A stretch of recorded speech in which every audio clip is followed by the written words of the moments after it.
Ross, point at home, but presumably one that feels a bit like a win after that late goal.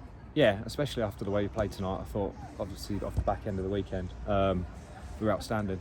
First half, we worked really hard, all over the pitch, and we were unlucky to obviously not score. Disappointed with the first goal. Obviously, we worked on that training, and it was quite an easy goal they scored. But to be fair, the boys dug in, and then went on the second half, and it was just one of them games. Obviously, I made that save, and to go out the other end and get a corner and score, unbelievable. We'll get to the save and we'll get to the goal, but I mean, the back line in front of you has had to change, been forced to change because of injuries. How hard is that as a keeper to contend with, or is it just a case of rolling with the punches and listening to the manager's instructions? Yeah, a lot of that. To be fair, with Joash, it's a big miss for us. He's been outstanding. But you've got experience ahead of Joe Oster in there.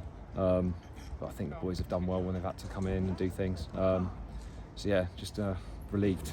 And then, as you mentioned, the word relief, it came from that final goal, the relief. And how many times in your career have you been forced to come up for corners like that? And what was your game plan, just to cause as many problems as possible? Yeah, well, hopefully I was coming up to, even if I didn't get ahead to it, that someone would try and mark me and leave a man free. And obviously that man was Josh Passley at the back post, and put it in.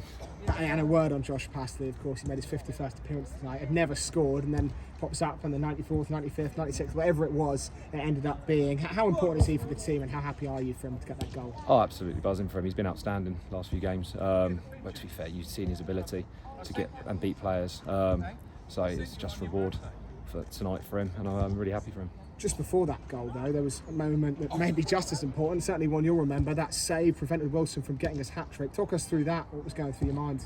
Well, it's one of them ones, I've been there many times where a guy's through on goal and he scored. So to obviously just get a foot to it, I didn't think I was going to get it, but managed to get a toe to it. And then obviously, it being a crucial save in the end. So yeah. Cheshunt away this weekend, won't be an easy game. There isn't really any easy games in this league, but can you ride a bit of a wave of momentum after that late goal? I think so. I think the performance tonight was outstanding, like I said earlier. And the boys have realised what they've got to do. They've got, if you just put 100% effort in all the time and track, like in training this week, the gaffer's been on about what we watch Newcastle play and how they work the work rate. I think we saw that tonight. Thank you, Ross. No worries.